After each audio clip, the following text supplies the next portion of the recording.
ಸಿಂಹ ಸಾಹಸ ಸಿಂಹ ನೆಟ್ಟಿ ಬರುವ ಜೋರು ನೋಡು, ದಿಟ್ಟ ವೀರ ಪಡೆಯ ನೋಡು, ದಂಡು ದಾಳಿ ನಡುವೆ ಕೂಡ ಗಂಡು ಗಲಿಯ ಬಿರುಸು ನೋಡು, ದಂಗೆ ಎದ್ದು ದಂಗು ಬಡಿಸು ಬೆಂಕಿ ಚೆಂಡಿನಾಡ ನೋಡು, ರಕ್ತದಲ್ಲಿ ಬೆವರು ಸುರಿಸಿ ಕೋಟೆ ಕಟ್ಟೋ ದೊರೆಯ ನೋಡಯ.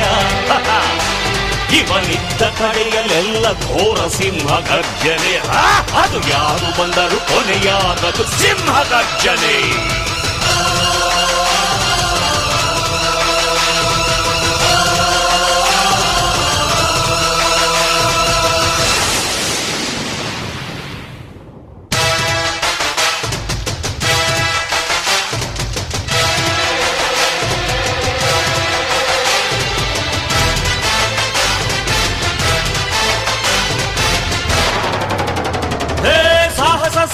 ಸಾಹಸ ಸಿಂಹ ಜಯದ ದಳಪತಿ.